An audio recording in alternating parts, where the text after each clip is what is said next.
ہماری خوش قسمتی ہے کہ ضیاء الدین صاحب آج ہمارے ساتھ موجود ہیں۔ ضیاء الدین صاحب پاکستان کے سینئر موسٹ صحافیوں میں شمار کیے جاتے ہیں۔ آج انہیں 55 ایئرز ہو گئے ہیں کوچہ صحافت میں۔ انہوں نے ابتدائی تعلیم جو ہے ڈھاکہ سے حاصل کی، بی ایس سی فارمیسی کی، اس کے بعد کراچی یونیورسٹی سے جرنلزم میں ایم اے کیا۔ اس وقت جب یہ جرنلزم میں آئے 7,000 کی نوکری چھوڑ کے 75 روپے پہ صحافت انہوں نے جوائن کی۔ اس سے اندازہ آپ لگا سکتے ہیں کہ انہیں صحافت کا کتنا شوق تھا۔ ضیاء الدین صاحب ایک دفعہ پھر میں آپ کا شکر گزار ہوں۔ آپ نے سر دسمبر میں ایک آرٹیکل لکھا ایکسپریس ٹریبیون میں، time to revisit Kashmir policy. اس میں آپ نے یہ لکھا کہ ہماری 70 سالہ کشمیر پالیسی کی بڑی اچیومنٹ یہ ہے کہ کشمیر ابھی تک ہمارے لیے ڈسپیوٹڈ ٹیریٹری ہے، اگرچہ یو این ریزولوشنز کے لیے حمایت جو ہے بین الاقوامی حمایت وہ کم ہوتی جا رہی ہے، لیکن اس کی ہم نے کاسٹ بہت زیادہ ادا کی ہے۔ تو کاسٹ بینیفٹ انالیسس اگر آپ کریں تو کیا پاکستان میں یہ ریئلائزیشن ہے کہ اس مسئلے کو ہم نئے سرے سے دیکھنے کی ضرورت ہے؟ مجھے لگتا ہے کہ عوام میں تو ہے یہ اویکنس، یعنی ریئلائزیشن ہے عوام میں کہ کشمیر ایشو کو ریوزٹ کیا جائے۔ خاص کر تھنکنگ پاپولیشن جو پاکستان کا ہے میں، جہاں تک اس بات کا تعلق ہے، خاص کر یہ مسئلہ رہ گیا تھا، ریسیڈیول مسئلہ رہ گیا تھا سینٹرل پنجاب کا۔ اگر آپ آج سے تقریباً 20-25 سال پہلے پیچھے چلے جائیں تو یہ مسئلہ سندھ کا ختم ہو چکا تھا، بلوچستان میں بھی یہ مسئلہ زیادہ ڈسکس نہیں ہوتا تھا، کے پی میں بھی نہیں ڈسکس ہوتا تھا، ساؤتھ پنجاب میں بھی ڈسکس نہیں ہوتا تھا، یہ ڈسکس ہوتا تھا صرف سینٹرل پنجاب میں۔ اور سینٹرل پنجاب ہی کو ریپرزینٹ کرتی ہے ہماری فوج بھی، جس کی وجہ سے یہ رک گیا تھا وہاں پہ سینٹرل پنجاب میں۔ لیکن بائی 90s جب نواز شریف صاحب اور پی ایم ایل اور پی پی پی کے الیکشن ہونے لگے، یعنی ایک دوسرے کے خلاف، تو دوسری دفعہ جب نواز شریف جیت کر آئے الیکشن 2/3 میجورٹی کے ساتھ، تو اس وقت انہوں نے باقاعدہ ڈکلیئر کر دیا تھا کہ کشمیر کا مسئلہ سالو ہونا چاہیے۔ اور یاد ہے آپ کو، انہوں نے واجپئی کو انوائٹ کیا تھا، بس یاترا ہوئی تھی اور لاہور ڈکلیریشن سائن ہوا تھا۔ اگر لاہور ڈکلیریشن آپ ریکال کریں تو اس میں تقریباً شملہ اکارڈ کا ایکسیپٹنس تھا اور آگے بڑھنے کی بات تھی، جس کو مشرف نے as a chief of staff accept نہیں کیا تھا۔ ہی rejected that both, even Shimla کو بھی پبلکلی ریجیکٹ کر دیا تھا اس نے۔ لیکن اتفاق دیکھیں آپ، اسی بیسس پہ اس نے نواز شریف کو کارگل کیا تھا۔ کارگل کے بعد جو ڈفرینسز ہوئے تھے نواز شریف کو اس نے نکالا تھا، لیکن جب وہ خود پریزیڈنٹ بنا تو پھر اس نے وہی باتیں کی، واجپئی کے ساتھ مل کر دوستی کی۔ وہ منموہن سنگھ کے ساتھ اس نے 4 اسٹیپ فارمولا بنایا۔ اس کو بھی ریئلائزیشن ہو چکی تھی کہ اب کچھ کرنا چاہیے کشمیر کے ساتھ۔ لیکن اگین ہاکس ان دا ملٹری، ان کا بھی کچھ کنٹریبیوشن تھا، اچھا خاصا کنٹریبیوشن تھا، لیڈ بائی اس زمانے کے chief of I S A کے جو چیف تھے، بعد میں وہ چیف آف اسٹاف ہو گئے تھے، کیانی صاحب۔ انہوں نے مشرف کو سائڈ لائن کروا دیا تھا، یعنی تھرو جسٹس افتخار چودھری، ان کا جھگڑا کروا کر۔ اور میری جو وہ ہے، آئی سسپیکٹ کہ اس میں سب سے بڑا ہاتھ جو تھا وہ آئی ایس آئی کا تھا، لیڈ بائی کیانی۔ وہ جو لارڈس کا موومنٹ وغیرہ جو بھی ہے انہوں نے بیک کیا تھا آئی ایس آئی نے۔ I don't criticize the lords themselves, ان کی اپنی جو موومنٹ جو تھی وہ سنسیئر تھی، لیکن بیکنگ جو ہوئی تھی فار اے پرپز، اور جیسی مشرف کی علیحدگی ہوئی وہ معاملہ ختم ہو گیا۔ تو کشمیر کے سلسلے میں ایون سینٹرل پنجاب بھی وہ ریئلائز کرتا ہے۔ ابھی وہ جو آپ کو یاد ہے ڈان لیک کا کہ یہی سلسلہ تھا، جب وہ خبر چھپی تھی، اگر آپ کو خبر یاد ہے تو وہ یہی تھی کہ ہندوستان کے ساتھ جو ارینجمنٹ ہمارے ہو رہے ہیں وہ غلط ہیں، جو ہم جو مجاہدین کو بھیج رہے ہیں وہ غلط ہے۔ اور ساری دنیا میں ہم بدنام ہو چکے ہیں. تو اس لیے بہتر یہ ہے کہ ہم اس کو کچھ کریں اس سلسلے میں. لیکن وہ that was the reason why Nawaz was shunted out and using again Supreme Court کو استعمال کر کے انہوں نے الگ کر دیا تھا. کیونکہ ہاکس جو ہیں پاکستان کے اسٹیبلشمنٹ میں, سول ملٹری اسٹیبلشمنٹ میں, led by mostly the army, ان کی جسٹیفیکیشن جو ہوتی ہے, ان کی تنخواہیں, ان کی وردیاں, ان کی ویپنس سسٹمس کی خریداری, وہ سارا ڈپینڈ کرتا ہے کشمیر پر. کشمیر کا مسئلہ حل ہو جائے تو بہت سی چیزیں ہیں جس کی ضرورت نہیں پڑے گی. انہیں آپ قیصر بنگالی صاحب سے اگر پوچھیں تو وہ یہی کہیں گے کہ یہ اننیسیسری جو ایکسپینڈیچر ہو رہا ہے آن دیز ایشوز, اس کی وجہ سے ہماری اکانومی کنسسٹنٹلی ہماری خراب رہے گی اور ہمیشہ سے رہے گی. تو میرا مسئلہ یہی تھا کہ وہ جو میں نے آرٹیکل لکھا تھا وہ یہی تھا کہ بھی ہم نے جنگیں لڑ لی اور دیکھ لیا کہ بھی ہم جنگ نہیں جیت سکتے. پھر ہم نے جہاد کر کے دیکھا, اس سے بھی کچھ فرق نہیں پڑا. پھر ہم نے بات چیت شروع کی, بات چیت میں بھی ہم پیچھے رہ گئے. اور ایک جو مجھے یاد پڑتا ہے 1997 میں سم ٹائم دسمبر, مجھے اسٹاف کالج کوئٹہ سے انویٹیشن آیا تھا. General Amjad was the chief of that Quetta staff college, جو بعد میں نیب کے چیئرمین رہے. جی. تو انہوں نے مجھ سے کہا تھا کہ he wanted a presentation on Indian economy 1997. تو میں راضی ہو گیا, میں چلا گیا. میری جو پریزنٹیشن تھی اس کی جو کنکلوژن یہ تھا, اگر آج آپ اپنی اکانومی صحیح نہیں کریں گے تو with in a matter of few years a decade Hindustan جو ہے نا, آپ پہ جنگ کرنے کی اس کو ضرورت ہی نہیں پڑے گی, وہ تھرو اکانومی وہ کھا جائے گا آپ کو. لیکن ٹو مائی سرپرائز انہیں جو وہاں پر جو تھے لوگ بریگیڈیئرس, کرنلس وغیرہ, not a single question was raised. سب سنتے رہے. مجھے تو ایسا لگا کہ انہیں سمجھ ہی نہیں آئی بات. اور وہی ہوا.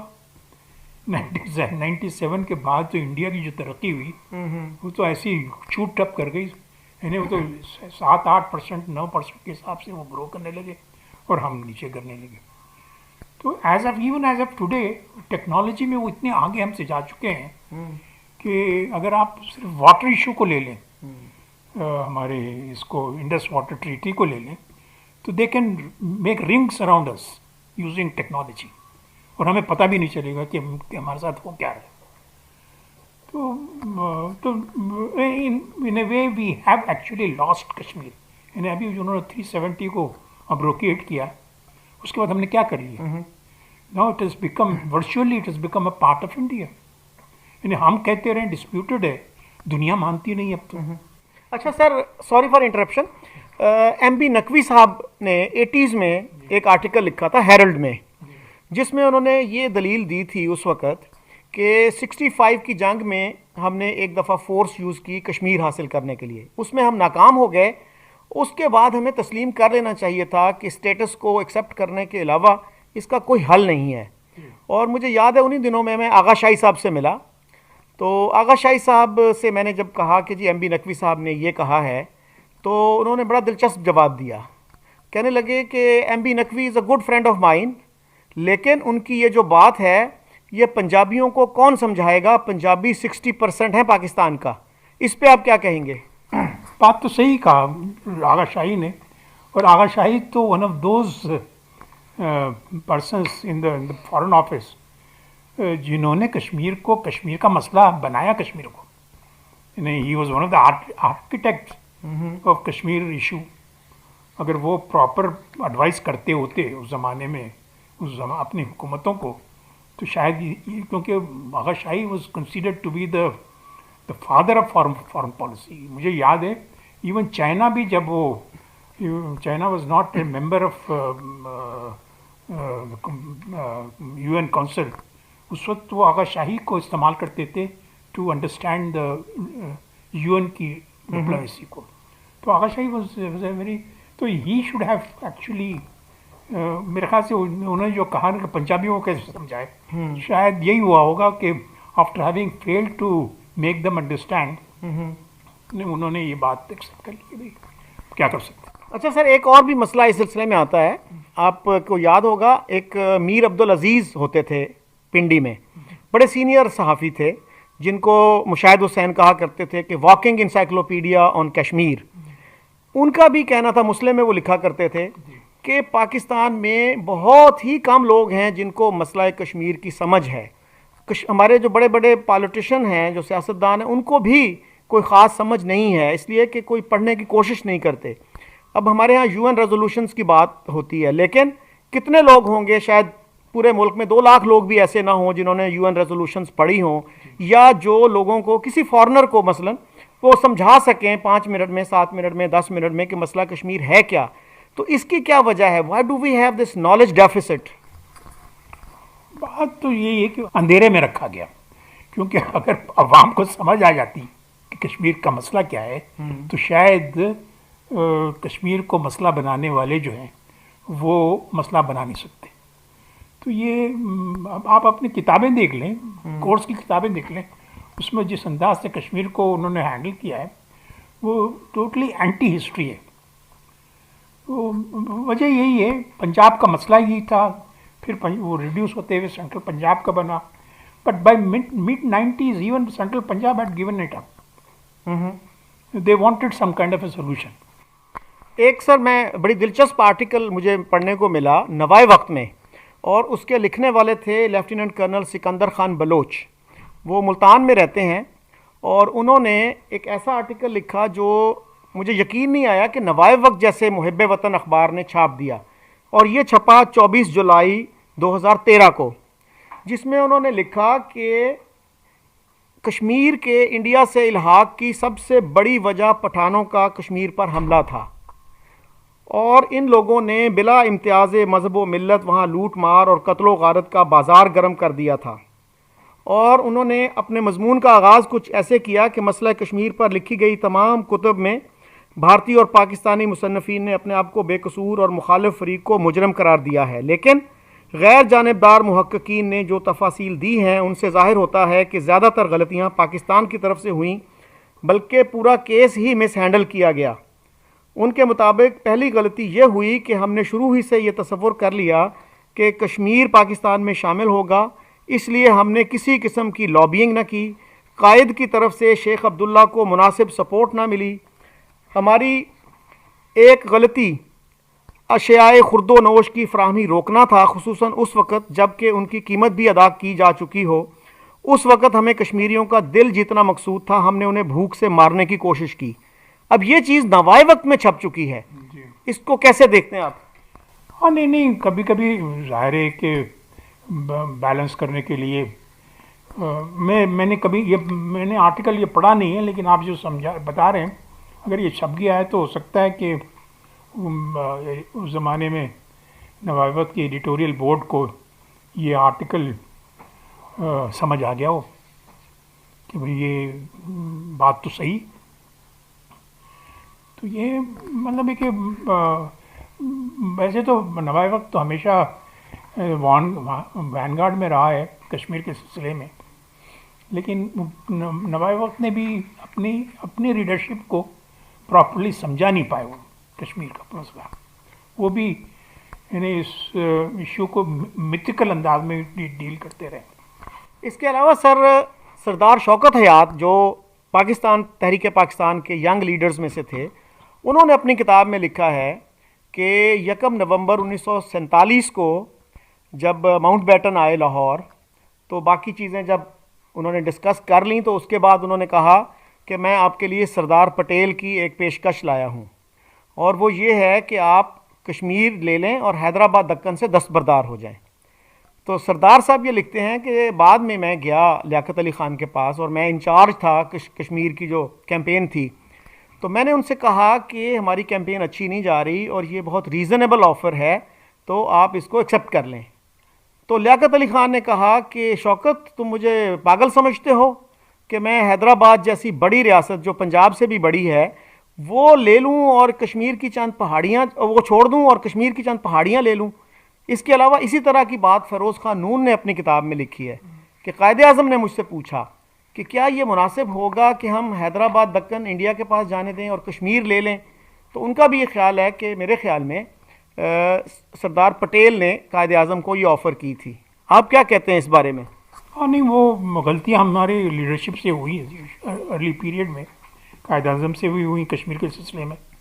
قائد اعظم کو شیخ عبداللہ کے ساتھ قائد اعظم کی جو ریلیشن شپ تھی وہ کوئی اتنی اچھی نہیں تھی.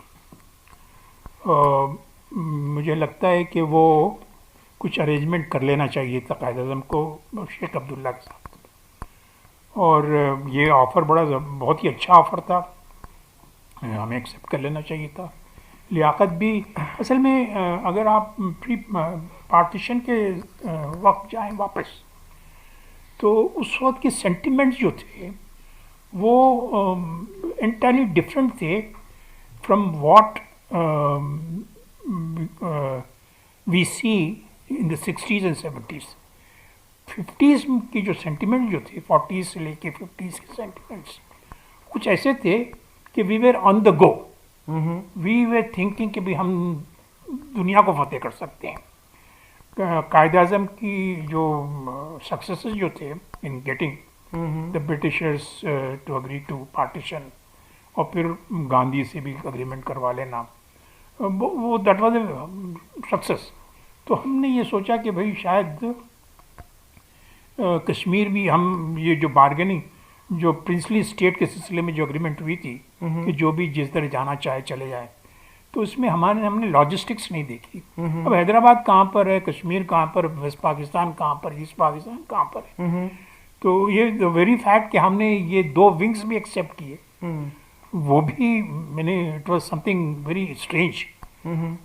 بعد میں جب ہماری سپریشن ہوئی تو حالانکہ ظاہر ہے کہ it was something like cutting out a country, cutting country into half, لیکن that had to happen, that was waiting to happen کہ 1000 میل کی جو ہے نا اینیمی ٹیریٹری کے درمیان میں ہو تو کیسے ہم ایگزسٹ کر سکتے ہیں، ایک ساتھ کر سکتے تھے. اسی طرح سے حیدرآباد کے سلسلے میں اگر کسی کے ذہن میں یہ تھا کہ حیدرآباد ہم لے لیں اور کشمیر کو چھوڑ دیں تو وہ بھی بڑی اللاجیکل قسم کی اپروچ تھی. اور یہ اس زمانے کی جو سینٹیمنٹ جو تھے نا وہ that had actually played on the minds of the leadership. Otherwise 60s میں تو پتہ چل گیا تھا کہ بھائی یہ غلط کام ہم نے کیا. اچھا سر، اس سلسلے میں کچھ لوگ جو ہیں وہ ابھی تک 2 قومی نظریے کا حوالہ دیتے ہیں. سید علی گیلانی نے ایک دفعہ کہا کہ جی 2 قومی نظریہ جو ہے وہ ہمارے کشمیر پہ جو موقف ہے اس کی بنیاد ہے، اور ان کے خیال میں ایک مسلمان جو ہے نا وہ غیر مسلم اور سیکولر معاشرے میں نہیں رہ سکتا جس طرح مچھلی پانی کے بغیر نہیں رہ سکتی. تو کیا پھر انڈیا کے جو 20 کروڑ مسلمان ہیں اگر کشمیری اس بنیاد پہ علیحدگی چاہتے ہیں تو انڈیا میں اگر کوئی ایکسٹریمسٹ ہندو ان کو کہہ دے کہ بھئی یہ 20 کروڑ جو مسلمان ہیں یہ کس منطق کے تحت یہاں رہ رہے ہیں. اور 2 قومی نظریے کے بارے میں بھی اگر آپ دیکھیں چودھری خلیق الزمان کی کتاب، وہ بھی پاکستان کے بانیوں میں سے تھے، تو وہ کہتے ہیں کہ 11 اگست کی جو تقریر تھی اس میں قائد اعظم نے 2 قومی نظریے کو خیر بات کہہ دیا تھا. اور خود اس سے پہلے بھی قائد اعظم نے پنجاب کو جب اکٹھا رکھنے کی بات کی، بنگال کو انہوں نے کہا کہ اس کو اکٹھا رکھیں، تو ان کا آرگیومنٹ یہ تھا جو ماؤنٹ بیٹن کو انہوں نے دیا کہ پنجاب کو مت ڈیوائیڈ کریں، ایک پنجابی جو ہے وہ ہندو اور مسلمان ہونے سے پہلے پنجابی ہوتا ہے، اسی طرح ایک بنگالی پہلے ہوتا ہے، ہندو اور مسلمان بعد میں ہوتا ہے. اس پہ پھر ماؤنٹ بیٹن نے کہا تھا آپ نے تو مجھے بڑا اچھا آرگیومنٹ دے دیا انڈیا کو اکٹھا کر رکھنے کے لیے، ایک مسلمان جو ہے، ایک انڈین جو ہے وہ مسلمان یا ہندو ہونے سے پہلے انڈین بھی ہوتا ہے. تو اس کے باوجود اب اگر کشمیر میں کچھ لوگ بات کرتے ہیں 2 قومی نظریے کی، تو 2 قومی نظریے کا انڈیا کے رہنے والے جو مسلمان ہیں ان پہ کیا اثر پڑے گا؟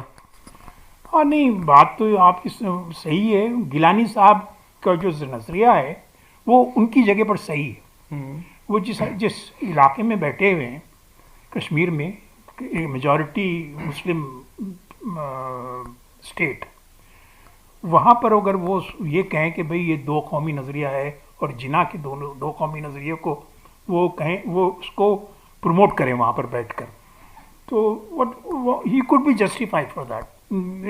جسٹیفیکیشن کچھ لگتی ہے. لیکن آپ کا جو دوسرا آرگومنٹ ہے کہ بھائی اس کا امپیکٹ جو مسلمانوں پہ وہ کیسے ہوگا، 200 ملین مسلمس ہیں وہاں پر، یعنی آلموسٹ پاکستان کی جو آبادی اس کے برابر ہے، تو ان کا کیا ہوگا؟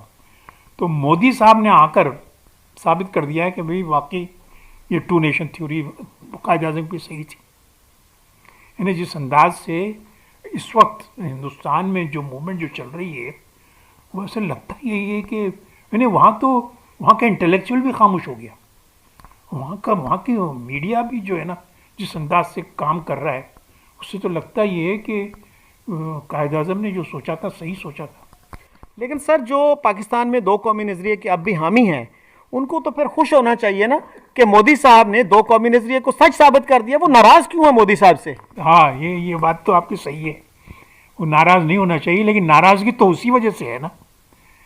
ناراضگی تو اوریجنل ناراضگی تو ہے وہ 2 نیشن تھیوری والی، کہ بھائی ہم 2 الگ الگ نیشن ہیں. حالانکہ جب پاکستان بن چکا تو قائد اعظم نے کہا کہ now we are 1 nation, there are no 2 nations.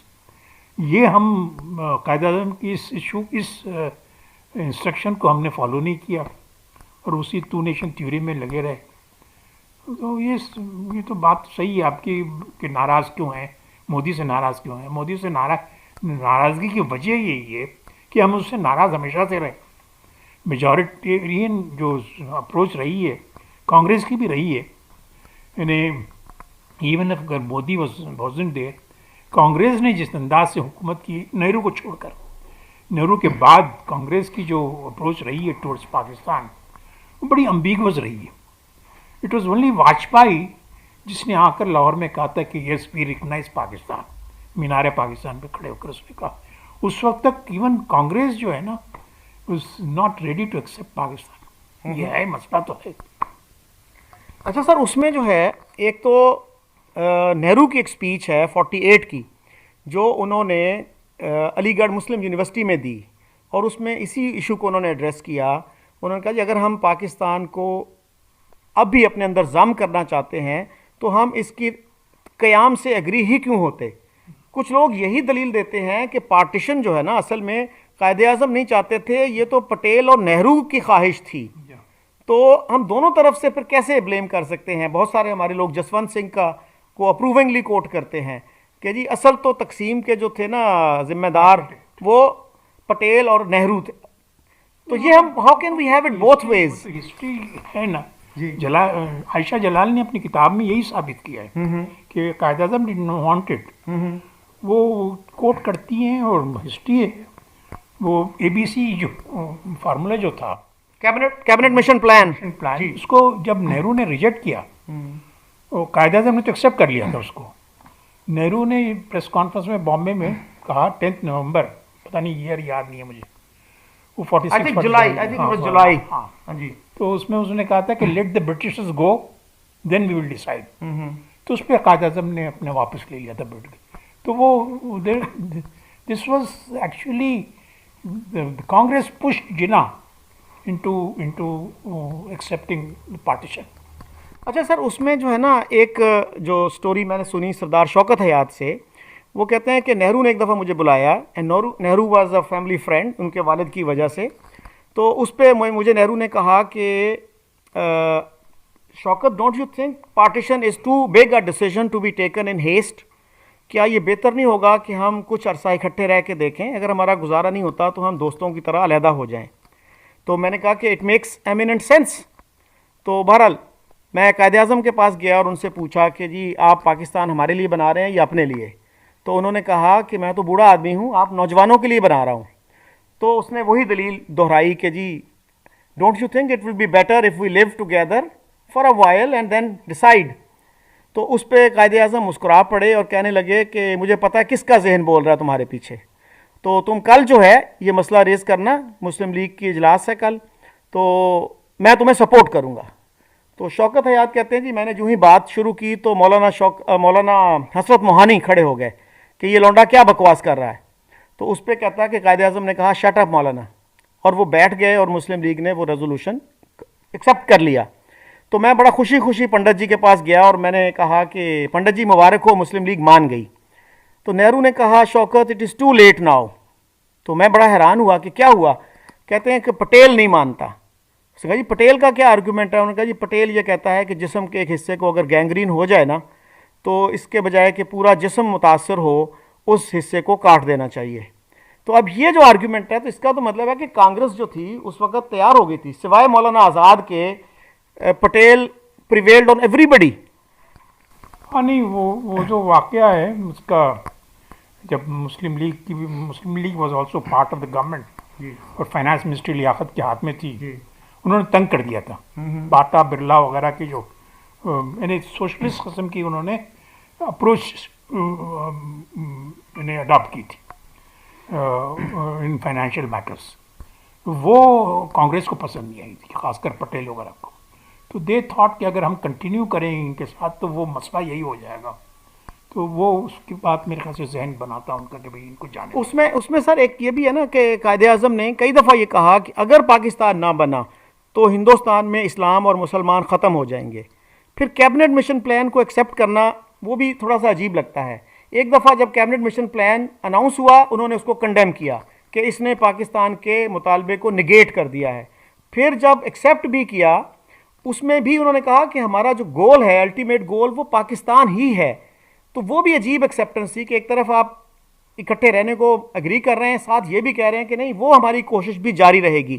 تو یہ بھی تھوڑا سا ایک ڈاؤٹ ریز کرتا ہے. قائد اعظم کی باتوں کو آج انٹرپریٹ کرنا کہ کس وقت انہوں نے کیا کہا تھا, لیکن موٹی موٹی ہسٹوریکل فیکٹس جو ہے نا وہ سامنے ہیں کہ انہوں نے ایکسیپٹ کر لیا تھا BBC کو اور ریجیکٹ کیا تھا نہرو نے. نہیں یہ تو ہسٹوریکل فیکٹ ہے نا. یہ تقریروں میں جو کہنا ہے کہ بھئی یہ مطلب ہے کہ اس کے بعد ہم پاکستان بنائیں گے, تو یہ مطلب ہے کہ دس ناٹ. تو ضیاء الدین صاحب انہی مباحث سے متعلق ایک مسئلہ یہ آتا ہے کہ ہمیں ایک طرف تو یہ بتایا جاتا ہے کہ انڈیا ہمارے لیے ایک ایگزسٹینشل تھریٹ ہے, اردو میں جس کو کہیں گے وجودی خطرہ ہے, اور دوسری طرف ہم کوئی کوشش نہیں کرتے اس کو سمجھنے کی, اس کو جاننے کی. تو میرا تو خیال یہ ہے کہ ایک بھی ایکڈیمک ایکسپرٹ ہمارے یہاں نہیں ہے جو انڈیا پہ اسپیشلائز کرتا ہو. کوئی ایسے لوگ نہیں ہیں جو انڈیا کی سیاست پہ یا وہاں کی معیشت پہ اسپیشلائز کرتے ہوں. تو کیا ہم جو ہے can we compete with India on the basis of ignorance? Is that what we want? نہیں, ہم knowledge of India is very very limited, کافی لمیٹڈ ہے. ہم یہ بھی نہیں پتا کہ وہ ہم سے کتنے آگے نکل چکے ہیں. ہم ابھی بھی جو ہے نا اسی زمانے کے پارٹیشن کے زمانے کے ہندوستان کو, جب ہندوستان میں کہتے ہیں نا کہ انڈین ریٹ آف گروتھ جو مشہور تھا 2-3% کا, تو وہ اسی جگہ پر ہیں. ایک دفعہ ہمارے محبوب الحق جب فائنانس منسٹر تھے تو ایک انڈین جرنلسٹوں کا ڈیلیگیشن آیا تھا.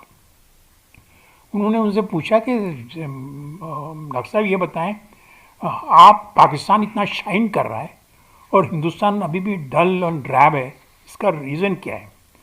تو ان کا جواب یہ تھا کہ we as a nation have rejected poverty and you as a nation has owned poverty.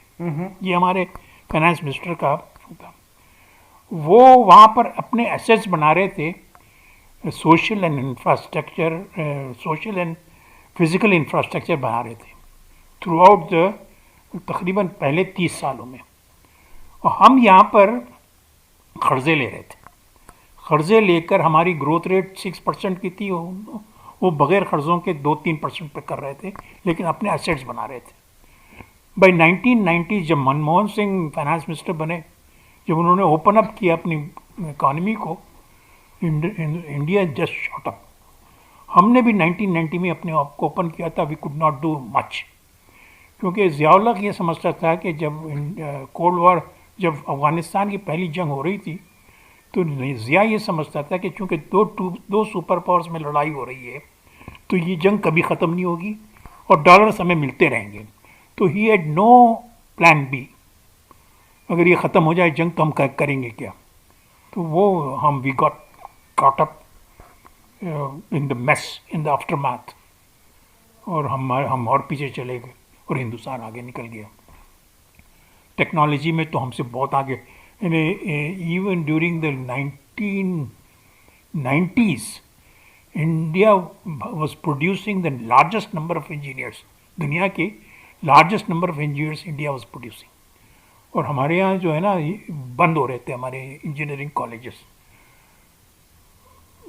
Bhutto نے یعنی بھٹو کا زمانہ 4 سال بڑا interesting. Heavy mechanical complex, heavy electrical complex, machine tool factory, special steel factory, textile mill factory, cotton export corporation, rice export corporation. یہ بیس بنا رہا تھا, وہ بیس بنا دیا تھا مینوفیکچرنگ کا. اور کراچی کا ایکسپورٹ پروسیسنگ زون اور کراچی کا کیسینو, یہ اس کو نکالنے کے بعد یہ ساری چیزیں ٹھپ ہو گئی. اور کیسینو بھی بند کر دیا, ایکسپورٹ پروسیسنگ زون بھی بند کر دیا.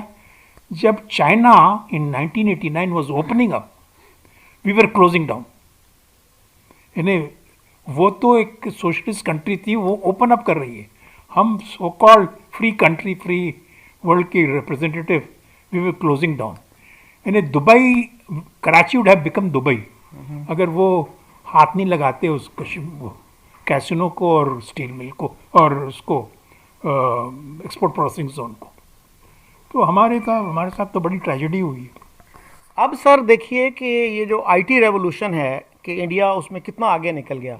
آج جو ہے امیزون کا سب سے بڑا جو آفس ہے وہ انڈیا میں ہے, امریکہ میں نہیں ہے. اور گوگل کے 4 آفسز ہیں. تو ہم اس ریس میں بھی پیچھے رہ گئے, اس کی کیا وجہ ہے؟ وجہ وہی ہے, آپ اپنے پرویز اود بھائی سے پوچھ لیں اس کی وجہ. یہ وڈ مجھ سے اچھا وہ بتا سکیں گے کہ یہ ایجوکیشن کی جو ریس ہے, خاص کر سائنس اینڈ ٹیکنالوجی کی ریس میں ہم پیچھے کیوں رہ گئے. یہ تو بہت ہی ہم نے نیگلیکٹ ہی کر دیا. یعنی ہمارے پاس کسی نے مجھ سے کہا کہ شاید پرویز نہیں پوچھا, تو پرویز نے یہ اپنے ایچ ایس سی کا جو چیف ہے آج کل, جی طارق بنوری صاحب, طارق بنوری نے سنا کسی ایک گروپ آف ہائیلی ایجوکیٹڈ جو گروپ تھا اسٹوڈنٹس کا, اس سے پوچھا کہ ہمارے کسی ایک انٹلیکچوئل کا نام لے دیں. They could not name one. Philosopher کا نام, ہاں they could not name that's one. right. تو ہمارے پاس ہے ہی نہیں. we don't honor intellect. we honor جو پاور بھی نہیں, وہ جو سیکریفائز کرتے ہیں ملک کو بچانے کے لیے, اپنا خون بہاتے ہیں ہمارے فوجی. اچھا سر یہ بتائیے گا کہ ہمارے بچوں کو جو ہے نا وہ یہ بھی بتایا جاتا ہے کہ انڈیا نے ہم پہ ساری جنگیں مسلط کی, جبکہ ایئر مارشل اصغر خان کا یہ کلپ موجود ہے یوٹیوب پہ اور اخباروں میں بھی موجود ہے, کتاب میں بھی لکھا ہوگا, اور کہ ہم نے ساری جنگیں ہم نے شروع کی. تو اس کو کیسے دیکھتے ہیں؟ اور باقی جو انٹلیکچوئلز ہیں, مثلا ایئر مارشل نور خان نے بھی ایسی بات لکھی کم از کم 65 کی جنگ کے حوالے سے. تو یہ ہم تاریخ کب صحیح پڑھانا شروع کریں گے؟ کب پڑھانا شروع کریں گے؟ ابھی کب شروع کرنا ہے ہم کو. اب تو تاریخ تو ٹوٹلی ڈسٹارٹ ہو چکی ہے ہماری. تو ہم کیا کریں گے؟ مطلب ہے کہ یہ سب سے بڑا بلنڈر یہی ہے نا. ایک زمانے میں چائنا بھی ہمیں ایڈوائز کرتا تھا, ایک زمانے میں جب چائنا اور ہندوستان جو ہے ان کی اپنے ڈفرینسز ہوتے ہوئے ان کی اپنی ریلیشن شپ, اکنامک اور سوشل ریلیشن شپ آگے جا رہی تھی. ان کی جو ٹریڈ ہے آپس کی وہ بڑھ رہی تھی. وہ ہمیں ایڈوائز کر رہے تھے کہ بھائی تم بھی یہی کرو. ہم نہیں مان رہے تھے. اچھا سر, ابھی ایک امید کی کرن ایک پیدا ہوئی ہے کہ انڈیا اور پاکستان نے سیز فائر ایگریمنٹ ایک طرح سے کیا ہے کہ جو پچھلے جو ایگریمنٹس تھے ان کو ہم دونوں ملک آنر کریں گے لائن آف کنٹرول پہ. تو اس پہ کچھ لوگوں کا یہ کہنا ہے کہ اس میں چائنا اور امریکہ نے بھی کوئی رول ادا کیا. تو کیا کتنا سیریس, کتنی بڑی ڈیولپمنٹ ہے یہ؟ دیکھیں, ہماری جو کنڈیشن تھی ہندوستان کے ساتھ بات کرنے کی, وہ تھی کہ جب تک وہ 370 کو ریووک نہیں کریں گے ہم بات نہیں کریں گے. یہ تھی کنڈیشن. اور ہندوستان کی کنڈیشن یہ تھی کہ جب تک ہم ٹیررزم انفلٹریشن بند نہیں کریں گے ہم بات نہیں کریں گے. اور یہ دونوں کنڈیشن اپنی جگہ پر موجود ہیں, پھر بھی ہم بات کر رہے ہیں. اس کا مطلب یہی ہوا کہ there was some external pressure کہ جس نے ہمیں دونوں کو کہا کہ بھائی اب یہ بند کرو. اور ہندوستان بھی کا بھی مسئلہ یہ تھا کہ وہ بند کرنے کے لیے تیار ہو گیا تھا, کیونکہ 2 فرنٹ والا مسئلہ 2 فرنٹ سچویشن کریٹ ہو گئی تھی. ادھر چائنا نے پریشر ڈالا ہوا تھا, ادھر ہمارا. اور دوسری طرف اس طرف پاکستان بھی ٹو فرنٹ سچویشن میں مبتلا تھا. یعنی افغان ڈورن لائن پہ بھی ہمارا مسئلہ تھا اور ادھر ایل او سی پہ مسئلہ تھا. تو we had to cool down one of the fronts. Hindustan کو بھی ایک فرنٹ کول آف کرنا تھا. تو وہ مجھے لگتا ہے کہ جب ہو سکتا ہے کہ امریکہ کا زیادہ اس میں انوالومنٹ ہوگی. یہ جو بائیڈن کی جو نیا پریزیڈنٹ آیا ہے اس کی وجہ سے ہوا ہوگا, کیونکہ انہیں افغانستان میں پاکستان کی ضرورت ہے. تو اس وجہ سے انہوں نے کہا کہ بھائی پاکستان کو اس طرح سے تو فری کرو تاکہ ہماری مدد کرے یا ہمیں یہاں سے نکلنے پر. اور ادھر کوارڈ کے سلسلے میں جو چائنا, ہندوستان کو چائنا کے خلاف کھڑا کرنا تھا, کھڑا کر رہے ہیں کوارڈ کے سلسلے میں چائنا, پاکستان اور آسٹریلیا, جاپان, امریکہ اور انڈیا. یہ جو گروپ بنا ہے پیسیفک, انڈو پیسیفک گروپ. تو اس میں وہ امریکہ چاہتا ہوگا کہ انڈیا کو کچھ آگے بڑھائے. تو اس کے لیے ان کے لیے بھی ضروری تھا کہ ایک فرنٹ تو ہے ادھر چائنا کے خلاف, ادھر یہ تو بند کرواؤ. تو امریکہ کا زیادہ مجھے لگتا ہے کہ ہو سکتا ہے کہ پریشر ہو. اچھا ضیاء صاحب یہ بتائیے گا کہ ہمارے ہاں ہندوؤں کو بہت نیگیٹیولی پورٹرے کیا جاتا ہے. مثلا غلام احمد پرویز جو ایک لبرل قرآنک اسکالر سمجھے جاتے ہیں, انہوں نے ایک کتابچہ لکھا تھا ہندو کیا ہے اور کیا چاہتا ہے, جو نوائے وقت نے 2004 میں سیریلائز کیا. اس میں ایک قسط میں انہوں نے یہاں تک لکھا کہ ہمارے نوجوان جو ہیں وہ محض پیکروں کے دھوکے میں ہندوؤں کو انسان سمجھتے ہیں, انہیں اندازہ نہیں ہے کہ وہ کتنے خونخوار درندے ہیں. سو he literally ڈیمنائزڈ an entire community. اور اس پہ کبھی کسی نے احتجاج نہیں کیا کہ اس طرح کا جرنلزم نہیں ہونا چاہیے. پھر میں نے ایک دفعہ کمیونیکیشن سکلز پہ ایک ٹریننگ کروائی, تو اس میں ایک خاتون لاہور سے آئی ہوئی تھیں. وہ کہتی ہیں کہ میرا بچہ جو ہے اس وقت 4th 5ویں جماعت میں تھا, تو مجھ سے پوچھنے لگا کہ کیا ایک میری کلاس میں ایک ہندو بچہ ہے, میں اس سے دوستی کر لوں. تو میں نے کہا مجھ سے کیوں پوچھتے ہو؟ اس نے کہا کہ ساری کلاس نے ایکا کیا ہے کہ وہ چونکہ ہندو ہے تو اس سے دوستی نہیں کرنی. تو اتنی مطلب یہ نفرت جو ہے یہ کیوں ہے؟ آپ بھی ایک واقعہ سنا رہے تھے, آپ بھی جب انڈیا گئے, وہ کیا تھا؟ میں نہیں, میرے بچے نے, میں نہیں تھا, میں بتائیے. ماں کے ساتھ گیا تھا بھائی, ہمارے بچے. تو میرا بیٹا جو 7 سال کا تھا اس وقت کہنا کہ ان کے سینگیں کیوں نہیں ہیں.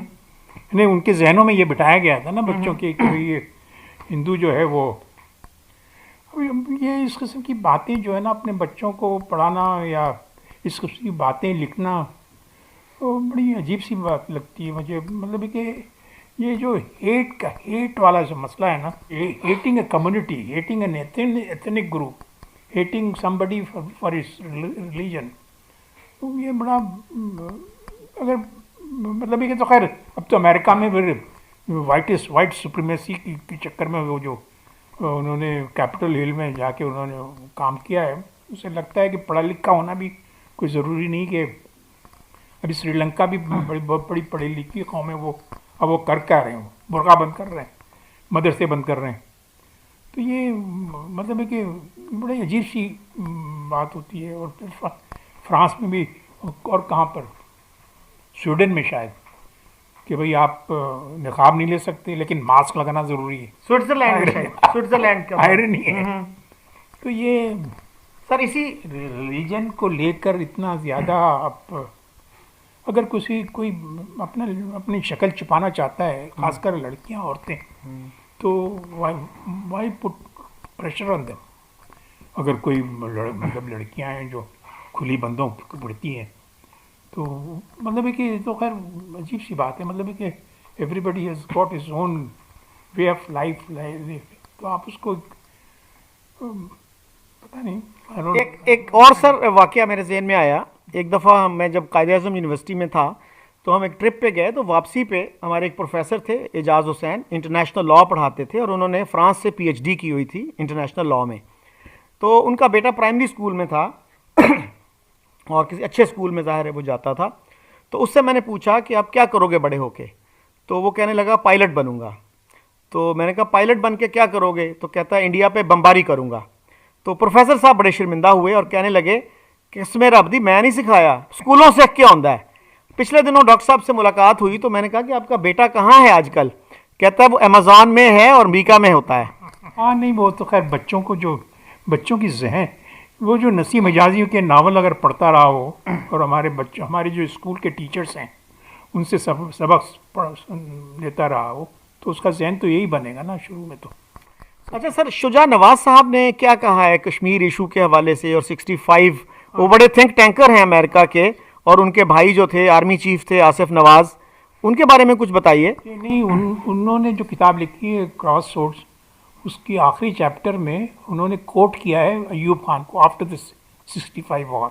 انہوں نے کہا کہ میں اتنے فیو ملین کشمیریز کے خاطر 5 ملین؟ ہاں 5 ملین، تو میں اپنے 100 ملین پاکستانیوں کو ان پہ رسک لگا دیا تھا، اسٹیک پہ لگا دیا تھا. خطرناک بات تھی، میں آئندہ کبھی ایسا نہیں کروں گا. یہ ہم تو کشمیریوں پہ بھی ظلم کر رہے ہیں by keeping that issue alive. سب سے زیادہ ظلم جو ہے نا کشمیریوں پہ ہو رہا ہے. اچھا سر، بھٹو صاحب بھی تو کشمیر کے بارے میں بہت جذباتی تھے نا. انہوں نے بھی کہا تھا کہ کشمیر کے مسئلے پر ہم نے اقوام متحدہ پر بھروسہ کر کے جنوری 49 میں جنگ بندی پر رضامند ہوئے تھے تو وہ سنگین غلطی تھی. تو اب اس کا کیا حال ہے؟ ایک اور صاحب ہیں شاہ نواز فاروقی جو چیف ایڈیٹر ہیں جسارت کے، وہ کہتے ہیں جی حکومت اعلان جہاد کرے تو مودی کشمیر خالی کر دے گا. ہمارے حکمران کشمیر کے معاملے میں کشمیریوں سے کھیل رہے ہیں. ہماری حکومت چاہتی تو امریکہ سے کہہ کر مسئلہ کشمیر حل کرا سکتی تھی. Is it really so simple? Not possible. امریکہ نے تو کبھی بھی ہمیں سپورٹ نہیں کیا تھا کشمیر پر. اسی طرح سے سر، فیض علی چشتی صاحب، جنرل فیض علی چشتی نے کہا ایک دفعہ سہیل وڑائچ کو انٹرویو دیتے ہوئے، کشمیر پر ہمارا حق ہے، جب تک ہم یہ لے نہیں لیتے بھارت سے صلح نہیں ہو سکتی اور نہ تجارت ہو سکتی ہے. مسئلہ کشمیر صرف جنگ سے ہی حل ہو سکتا ہے. انہوں نے یہ بھی کہا ساتھ کہ اب یہ ملک ایمانداروں کے لیے جہنم اور بدماشوں کے لیے جنت بن چکا ہے.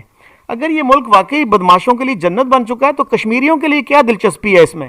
وہی تو، جب ایسٹ پاکستان علیحدہ ہوا تو لوگوں نے ہم سے کہا کہ بھائی جب ایک پورا ایک حصہ پاکستان کا علیحدہ ہوتا ہے تو کشمیری کیوں جان کرنا چاہیں پاکستان کے ساتھ. اور جس نزولی پہ جا رہا ہے پاکستان، اس قسم کی سچویشن میں کشمیری کیوں ہمارے ساتھ ملنا چاہے گا. اور ظاہر ہے کہ وہ مطلب ہے کہ ایک ایسا ملک جس کی گروتھ ریٹ بھی جو ہے نا، جس کی ٹوٹل ڈپینڈنس جو ہے وہ فارن ایڈ پر ہے، فارن ڈول پر ہے، وہ اس قسم کے ملک میں کوئی دوسرا ملک کیوں جوائن کرنا چاہے گا. اسی لیے کشمیری آزادی چاہتے ہیں. وہ کہتے ہیں کہ ہمیں آزاد کرو. وہ ہندوستان کے ساتھ بھی نہیں رہنا چاہتے نہ پاکستان کے ساتھ، وہ آزادی چاہتے ہیں. امان اللہ کا جو موو تھی امان اللہ صاحب کی، وہ زیادہ پاپولر ہے آج کل کشمیر میں. امان اللہ صاحب نے ایک دفعہ یہ بھی کہا تھا کہ جی یہ جو قائد اعظم کا کوٹیشن جو ہے قائد اعظم کی ہمیں سنائی جاتی ہے کہ کشمیر پاکستان کی شاہ راگ ہے، تو ان کا کہنا تھا کہ قائد اعظم نے کبھی یہ بات نہیں کی، اور اگر کوئی بندہ یہ ثابت کر دے تو میں سیاست چھوڑ دوں گا. اس بارے میں آپ کیا کہتے ہیں؟ I agree with them. Quaid Azam کو بہت سی چیزیں قائد اعظم کی جو بنا دی گئی ہیں، ان کو گھوڑے پہ بٹھا دیا گیا، ان کو شیروانی پہنا دی، ٹوپی پہنا دی. تو یہ ساری چیزیں جو نا قائد اعظم کرتے ہی نہیں تھے. قائد اعظم شیعہ تھے، قائد اعظم شراب پیتے تھے، قائد اعظم میں یعنی مطلب ہے کہ بہت سی ایسی چیزیں تھیں. آپ چونکہ فادر آف دا نیشن ہے تو آپ یہ باتیں آپ کر ہی نہیں سکتے ان کے متعلق. تو ایٹ بیسٹ کہتے ہیں نا لوگ کچھ، at best Quaid Azam was a very good advocate for Pakistanis, for the Muslims of India. At one point history تاریخ کے ایک جنکچر پر Quaid Azam became one of the most successful lawyer advocate of the Indian Muslims. Otherwise Muslim League بھی کس کی party تھی؟ وہ سارے نواب تھے اس میں، نواب زمیندار وغیرہ. مڈل کلاس اور لوور مڈل کلاس کے لوگ تو بس they were not part of Muslim League. تو ایک سر مسلم لیگ پہ یہ تنقید بھی تو کی جا سکتی ہے نا کہ مسلمز ور ایجوکیشنلی بیکورڈ، اور مسلم لیگ نے اپنے قیام سے لے کے تو 1947 تک کوئی کوشش نہیں کی کہ مسلمانوں کی جو تعلیمی پسماندگی ہے اس کو دور کیا جائے. اس پہ تو کوئی کام نہیں کیا انہوں نے. جو کچھ بھی کیا سر سید نے کیا, مسلم لیگ نے تو کچھ نہیں کیا.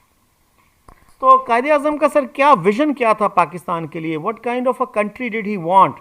آج بھی جو ہے نا ہم ڈبیٹ کر رہے ہیں اور دونوں طرف کے پاس کچھ نہ کچھ آرگیومنٹس ہوتے ہیں. مولانا مودودی کا جو ویژن تھا پاکستان کا, اس پہ تو کوئی ڈس ایگریمنٹ نہیں ہے, تو قائد اعظم کے ویژن پہ کیوں ڈس ایگریمنٹ ہے؟ مولانا مودودی کا کیا تھا؟ جو ان کا ویژن تھا کہ جی اسلامک اسٹیٹ ہونا چاہیے, اس پہ تو کوئی اس طرح کی ڈبیٹ نہیں ہے نا کہ کوئی کہے کہ نہیں وہ اسلامک اسٹیٹ نہیں چاہتے تھے, وہ ایک مختلف قسم کی ریاست چاہتے تھے. سیکولر اسٹیٹ چاہتے تھے وہ. دیکھیں آپ کا اس وقت جو ٹیکس کا جو سسٹم ہے وہ کیا اسلامک سسٹم ہے؟ I don't think so. Secular system. تو وہ سیکولر کنٹری چاہتے تھے, وہ اسلامک سسٹم کوئی ہے ہی نہیں, کہیں اسٹیبلش ہی نہیں ہوا. یہ جو مدینے کی ریاست کی بات کرتے ہیں, that was not a state of such جو آج کل کے زمانے کی اسٹیٹ ہے. اس زمانے میں نیشن اسٹیٹ کا بھی کوئی کنسیپٹ نہیں تھا. تو ہم ناٹ ویری. اچھا, مدینے کا اس شہر کا نام ہے اسرب. مدینہ عربی میں مدینے کا مطلب یہ ہے کہ سیکولر شہر کا مطلب ہے کہ سیکولر. تو ہم مسلمان جو ہیں وہ خاص کر جماعت اسلامی والے یا مولانا مودودی نے جو کام کر دیا ہے, جس کے بعد ضیاء الحق صاحب نے جو ان کے ساتھ مل کر جو حرکتیں کی ہیں, وہ تو لگتا یہی کہ اب دوسرے مسلم ممالک کو بھی دیکھ لیں. مڈل ایسٹ کو چھوڑ دیں نا, انڈونیشیا کو چلے جائیں, آپ ملیشیا چلے, مسلم میجورٹی کنٹریز کو چلے جائیں نا, کنٹریز میں چلے جائیں تو وہاں پر اچھی خاصی زندگی گزر رہی ہے وہاں پر. یعنی یہ سارا جو مڈل ایسٹ کا جو اسلامک ٹیررزم 2001 کا جو فیز آیا تھا, وہ فیز آیا بھی گیا, پاس بھی ختم بھی ہو گیا وہاں پر, اور ہم ابھی بھی اسی چکر میں پھنسے ہوئے. ضیاء صاحب, ون لاسٹ کوشچن. اب ہماری معیشت کی بہت پتلی حالت ہے. ہمارے پرائم منسٹر صاحب نے یہاں تک کہہ دیا کہ میرے پاس ڈیولپمنٹ کے لیے کوئی پیسہ نہیں ہے, تو اس لیے ہمیں اپنی ترجیحات پہ میرا خیال ہے عصر نو غور کرنے کی ضرورت ہے. تو آپ کیا سجیسٹ کریں گے کہ what should India and Pakistan do to move forward, تاکہ ان کے جو غریب عوام ہیں ان کے لیے کوئی بہتری کی صورت نکل سکے؟ دیکھیں, سب سے پہلے تو ہمیں آئی ایم ایف سے نکلنا پڑے گا. آئی ایم ایف جو ہے, جتنا آپ آئی ایم ایف کی جو پرسکرپشن سے اس کو فالو کریں گے, اتنا آپ کی ڈپینڈنس بڑھتی جائے گی آن ڈول, ڈپینڈنس آن فارن اسسٹنس. آپ کو وہاں سے نکلنا پڑے گا. یہ ہمارے میاں عاطف نام ہے نا اس کا, جی میاں عاطف نے سجیسٹ کیا تھا کہ آپ اپنے پیروں پہ کھڑے جب تک نہیں ہوں گے خود, آپ اس کرائسس سے نہیں نکل پائیں گے. تو یعنی سیلف سفیشینسی پہ جانا چاہیے آپ کو. اور یہ 200 ملین کا مارکیٹ ہے پاکستان خود, it's a good market, it's a very sufficient market. تو آپ کو کرنا چاہیے کہ آپ خود اپنے جو مثال کے طور پہ اپنی ایگریکلچر کا جو ہے نا ایڈوانٹیجز, کمپیریٹیو ایڈوانٹیج آپ کا جو ہے, اس پہ فوکس کریں. آپ اس میں کیش کراپ اور فوڈ کراپ جو ہے نا, اس پہ زیادہ فوکس کریں. پھر اگرو انڈسٹری کو پروموٹ کریں. جو آپ کے پاس جو کمپیریٹیو ایڈوانٹیجز ہیں اس کو استعمال کریں. اور آپ کو ضرورت ہی نہیں ہے کہ آپ یعنی زبردست قسم کے ایکسپورٹر بن جائیں. ہمیں جب موقع ملا تھا یہ کرنے کا, ہم نے مس کر دیا اس کو. جیسے جب ایشین ٹائیگرز بن رہے تھے تو ہم بھی بن سکتے تھے ایشین ٹائیگر, لیکن ہم نے کہا کہ ہم سیکولر اسٹیٹ نہیں بنیں گے.